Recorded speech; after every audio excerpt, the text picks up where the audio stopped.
Blessed Sunday to all. Our gospel reading today brings us into this point in the ministry of Jesus, according to the Gospel of St. Matthew, towards his formal and definitive, what we call criticism against the scribes and the Pharisees. Actually, the Pharisees now almost lost any strategy in order to trap Jesus. That's why they asked the help of the Herodians. Now, in this context of the gospel reading today, there are two groups actually ganging up on Jesus.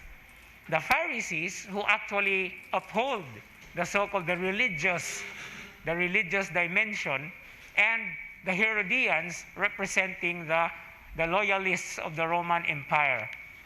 But even if there is no definite or specific description where the coin came from, I think what is interesting here is Jesus was able to uncover the hypocrisy of the Pharisees. Nganuman, there is an interesting and acute rereading of this context today. Pagpangayo ni Jesus og coin, nihatag sila og Roman coin. Kinsa may naghatag og Roman coin? Ang mga Parisiyo, no? Ang mga Parisiyo di biya na sila mo bayad og taxes, pero nganong gadala-dala man sila og coin. No? So ani nato masabtan ang giingon ni Jesus nga, you hypocrites. And this is now the point that Jesus was trying to take as a beautiful reminder for all of us, that there is a responsibility that all of us, as citizens of this world and as citizens of a country, for us, the Philippines, that we also have duties to do.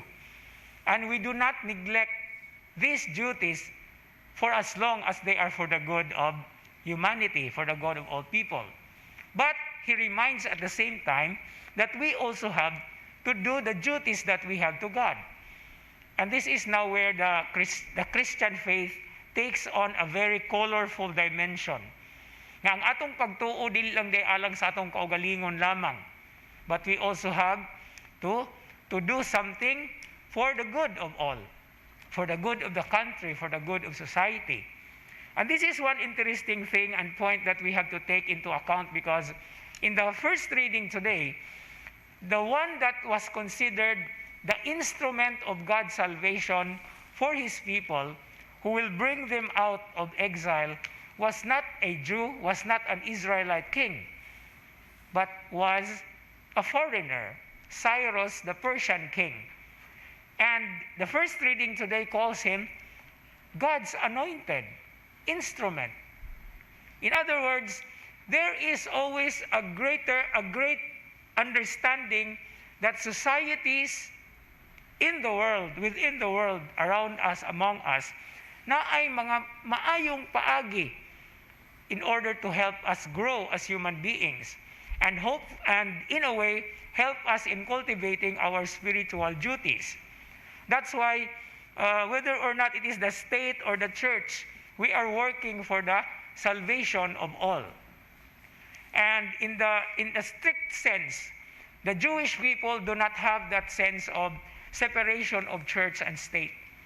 Nganuman, ang mga katauhan nga nagpuyo sa kalibutan are the same people that God had chosen.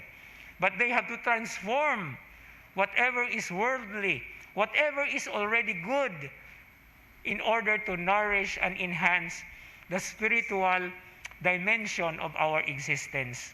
Kaya nga naman, we are created by God to become to be His people and to be with Him.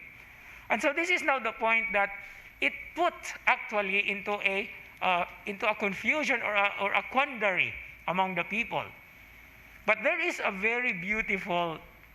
are two beautiful scriptural texts that are actually underlying in this understanding. First, there is an episode in the gospel where Jesus asked or told Peter to go fishing. And when Peter caught a fish, Jesus said, "There are coins there. You pay for both of us for the tax." Okay? It is not a very popular episode, but there is something there that is a support to what Jesus is trying to say. And another thing about this is, regarding the puzzlement or the quandary of the people of God, that why were they put in exile? Asa naman ang Ginoo sa ilang kinabuhi? The book of Sirach, or the book of Ecclesiasticus, chapter 36, verses 4 to 5. Niingon diha si Sirach nga, Lord, as you have used us to show the people your holiness, now use them to show us your power, so that they will know, just as we know, that there is no other God beside you. No? So ang Ginoo mogamit sa daghan nga mga paagi aron makakat-on usab kita. Even outsiders are being used to remind us that we also have our own duties and responsibilities, and we are helping each other.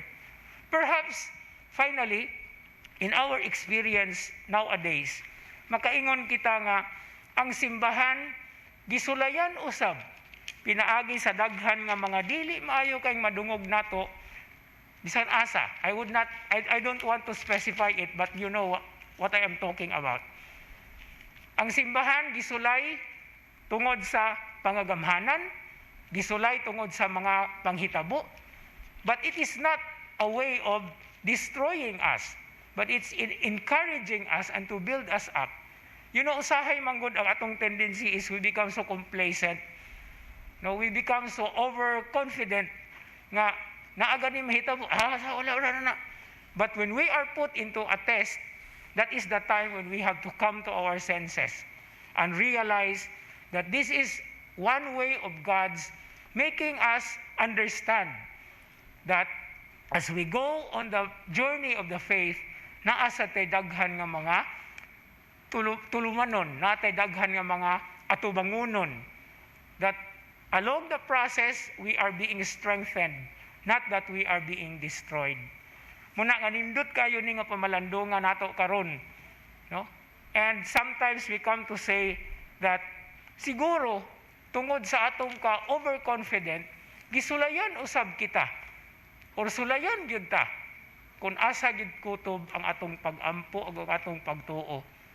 After all, that is what a crisis is all about. Do you know where the word crisis comes from? It comes from the Greek word which means judgment. Whatever crisis we are experiencing is actually an act of judgment of what we have done wrong in order to straighten it, or of what we have done good in order to make us even better. Not just citizens of this world, but as citizens of heaven, as we hope and look forward to that when it comes to pass and it comes to us. Amen.